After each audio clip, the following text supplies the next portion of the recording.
The mining town of Bakhmut and surrounding towns in the eastern industrial region of Donetsk have been a focal point of attack for much of the war. Neither side had complete control and both suffered heavy losses. The enemy forces were quite successful in their actions aimed at storming the city of Bakhmut. The General Staff of the Ukrainian Armed Forces said in a routine evening report. Russian strike forces also continued to bombard military and infrastructure targets indiscriminately, causing damage and loss of life among civilians in Ukraine. A recent footage shows the 36th Separate Marine Brigade of the Ukrainian Armed Forces destroying a sizable Russian strike group from the private Russian company Wagner.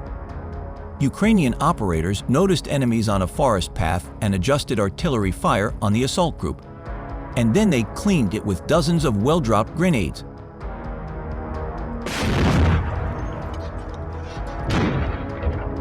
The Ukrainian Armed Forces in the Donetsk region also destroyed another 240mm self-propelled Mortar 2C4 Tulip from the Russian invaders.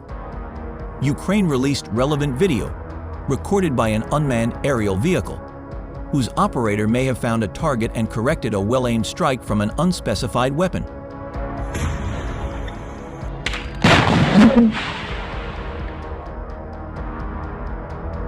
Meanwhile, the head of Russia's Wagner group has acknowledged that the battle for the Ukrainian city of Bakhmut has inflicted heavy losses on its mercenary force. Today's battle for Bakhmut has practically destroyed the Ukrainian army, and unfortunately, it has also damaged the Wagner private military company, Yevgeny Prigozhin said in an audio message. He also claimed that if Wagner was able to achieve victory at Bakhmut, it would be a major turning point in the war and in all of modern history.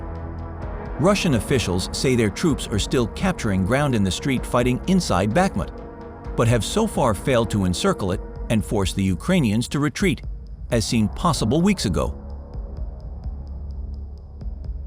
In the first 18 hours of March 29, missile and artillery units of the Ukrainian Defense Forces also attacked 6 concentration points of military personnel and equipment, command posts, anti-aircraft missile complexes, and ammunition depots of the Russian occupiers. The Ministry of Defense claims its troops repelled 48 Russian attacks on Bakhmut and other nearby towns in Donetsk Oblast in the last 24 hours. As the cost of personnel and equipment in the 7 months of fighting for Bakhmut increased for both sides, the coming months will show whether it is feasible for Ukraine to expend the resources it did there. Speaking of ATGMs, Ukrainian paratroopers reportedly shot down one, and possibly 2 Russian Ka-52 helicopters with their own ATGM. According to this video posted why it was the 95th Airborne Assault Brigade that claimed the attack.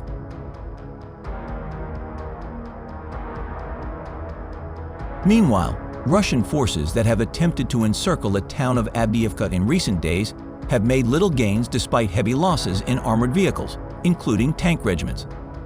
Avdiivka, which is about 60 miles south of Bakhmut in the Donbass region north of Russian-occupied Donetsk, has been part of the front line since 2014, when most of the town was destroyed.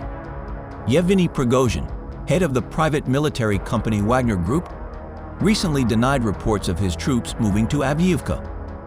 The Institute for the Study of War, a Washington, D.C.-based think tank, said that Russian military leaders likely committed limited high-quality Wagner Group elements to its strike. Wagner fighters have been prevalent in Bakhmut since last summer.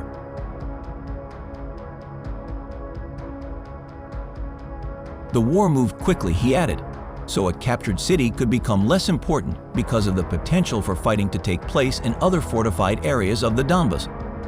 Wagner Prigozhin's group had been fighting its way into Bakhmut for more than 7 months, encountering stiff resistance from Ukrainian fighters trying to defend the city.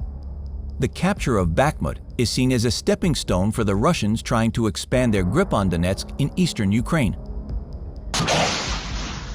On the other hand, defense officials in the UK have disputed Russia's claims that it has taken control of a metal factory in Bakhmut in eastern Ukraine. A Russian official in Donetsk, where Bakhmut is located, claimed on Wednesday that fighters from Russia's private military company, the Wagner Group, had taken full control of the Azov factory complex north of the central city of Bakhmut. But Britain's Ministry of Defense said on Wednesday that the area is likely still being contested, as has been the case over the last 2 weeks, and that the Wagner group, made up of Russian mercenaries and prisoners recruited to fight for 6 months in exchange for freedom, is loss of personnel. The General Staff of the Ukrainian military said in its daily bulletin on March 30 that Russian forces continued to concentrate their attacks on Bakhmut and several other locations in Donetsk, Avdiivka, Mariinka, Bilohorivka, and Lyman, after carrying out a total of 60 attacks on these sites over the past 24 hours. In Bakhmut alone, Ukrainian troops repelled 28 enemy attacks, the military said. Russian forces launched 5 missile strikes and 25 airstrikes, as well as 34 rocket fires over the past few days, he said, adding that indiscriminate shelling of civilian and energy infrastructure was continuing. The relentless attacks on Bakhmut and its environs have taken a heavy toll on the Russian forces. According to reports, Russia attacked a total of 92 settlements using mortars, tanks, artillery, S-300 missiles, multiple launch rocket systems, MLRS, and tactical aviation. 48 infrastructure facilities have been affected, the media center added. There are about 6,000 Wagner Group mercenaries fighting in the eastern Ukrainian city of Bakhmut, Joint Chiefs of Staff Chairman General Mark Milley told U.S. lawmakers on Wednesday. They are conducting combat operations at the moment, especially in Bakhmut. Probably some 6,000 or so actual mercenaries and maybe 20 or 30,000 other recruits that they get, many of them from prison. Milley told the House Armed Services Committee with U.S. Secretary of Defense Lloyd Austin. And they suffered heavy casualties in the Bakhmut area. The Ukrainian people inflicted a lot of death and destruction on these people. The battle for Bakhmut had turned into a slaughter orgy for the Russians, said Milley.